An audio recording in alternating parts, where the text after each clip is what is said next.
We're back. We are back with the legendary DJ Scratch playing that Rampage. He just told us that was the first joint that LL ever featured on outside of, well, the first feature because he's solo artist. Yeah, so that was his first feature. I didn't even realize that, man.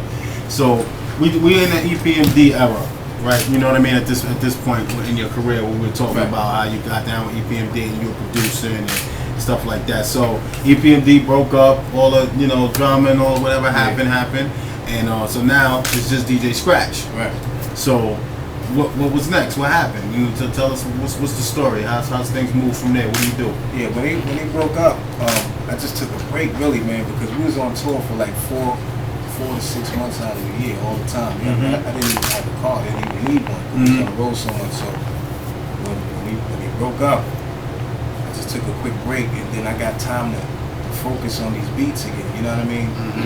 Because back then, we don't have the technology we have now. Like we can make a beat on our phone right now. You know what I mean? Right. Back then you couldn't take your your beat making equipment on tour with you. You know what I mean? So once we had time off, I had time to just really get on those beats and shit.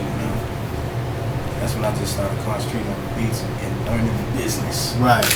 So what was the first joint that you did post EPMD?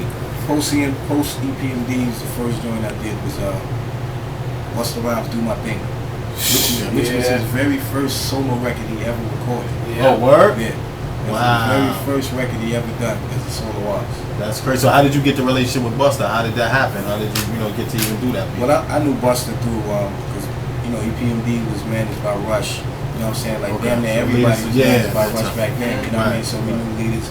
When they first came out, and everybody was under our umbrella back then. So I always knew Busta, and then one day I ran into Rampage, and he was like, "Yo, son, I'm working on my album." I'm like, "I'm gonna come to your crib." So when I came to his crib, Bus was there. Okay. So I played some beats from Ramp.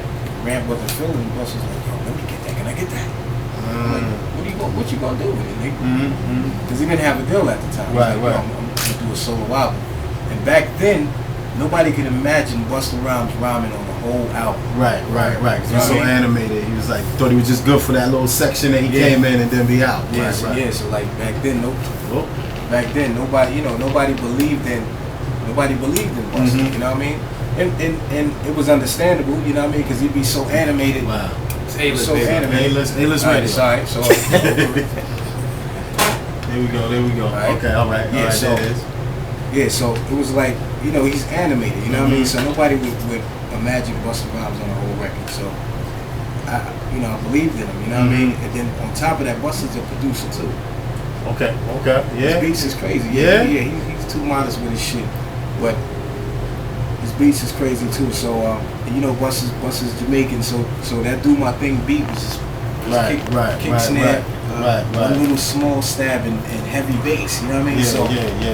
So he just ran with that. It took him a while to really feel comfortable about doing the whole song by himself. Because he was in a group. So once he took that to Sylvia and he let a couple of people hear it, then he just took it off from there. Y'all just did the album and then you continued to do joints.